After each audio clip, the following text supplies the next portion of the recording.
Okay, this is a response to Michael's thing on how do you make someone understand. Well, there's a couple of points that were addressed in that, and I'll address each one individually. I've got little post-it notes with a few notes on it. 3 points. Well, 4 actually. First, how can you make someone understand completely an experience? I don't think you can. I agree with Timey on this one. I don't think you can. I think until you've experienced truly what it's like. Let's see, what example can I take? Let's take Timey's example. He said that he got smacked on, that he cracked his skull when he was 6. I've never cracked my skull, so I will never know what it feels like. I fractured my wrist playing hurling when I was younger. And unless you've done that, you won't know what that feels like. Most people don't know how your arm feels after a longbow string has whacked it about 60 times. It stings quite a bit. Of course, that was because I was wearing a very bad arm brace, but there we go. That's not the point. You know, most people won't know that. You can... I suppose it's like trying to explain colours to a blind man. But there's the old analogy that, you know, blue is like silk, red is like heat. I don't know. It's, you know, it's like trying to explain colours to a blind man. You can't. That's someone who's been blind from birth. You know, you can't really do that. Or explaining the sound of music to a deaf person. You can't, because they have. Sorry, I'm keeping an eye out for Philly because she's due back from Wales this evening. You can't, because you have no basis for comparison for it.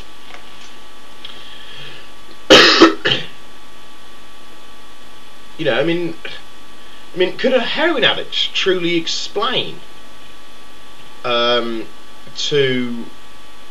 a non-heroin addict, somebody who's never tried heroin, who's frankly quite sensible, what it's like to be that caught up in an addiction? And I think that one of the problems we have with understanding a lot of the things that go on in our world today is a lack of empathy. It's a lack of being able to understand where this person is coming from, and it's something that human beings can never truly resolve. You know, go back to the heroin addicts. You know, people look down on heroin addicts. People look down on them, and I will not defend somebody who injects that kind of crap into their body, but I won't condemn them for it either. People say, "Oh, I don't see how anyone could do that," but until you've been in that kind of place, you really have nothing you can say about it, because you don't know. You know, I mean, I have never got to the point where I've felt that I need to take hardcore drugs as a release that I'm going to share with you. Well, you guys. But you know, people who become addicted to things like heroin,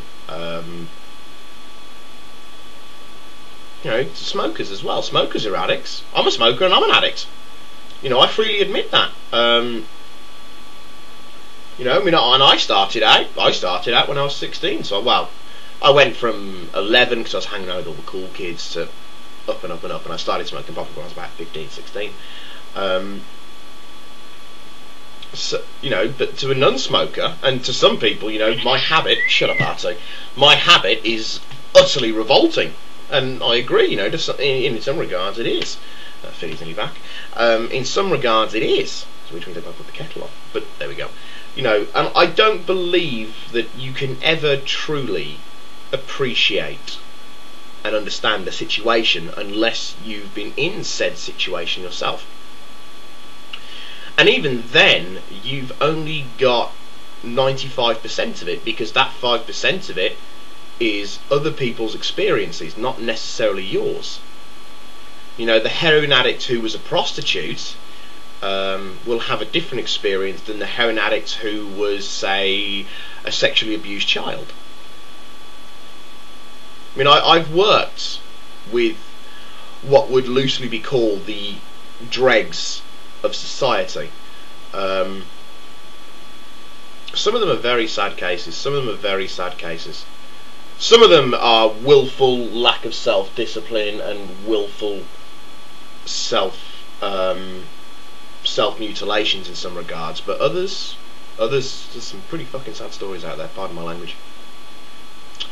Okay, the next topic was the subject of money, and money can't make you happy. I would disagree with that, but then again, I don't have money. Oh, I don't have a lot of it. You know, if you've got 60 million quid in the bank, you ain't going to be too worried about anything financially. You know, what should I do today? Oh no, I'll go to Jamaica. I'm bored of Jamaica. I'll go to Australia. That's Philly home now. So I've got 2 minutes, but yes, I think money can't make you truly happy. I mean, am I happy? I'm happy with my new shoes. That's just really bad. I'm happy with my new shoes, but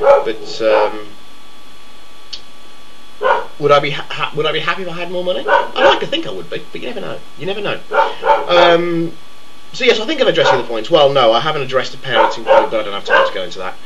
Okay, well, this is Silverbolt then.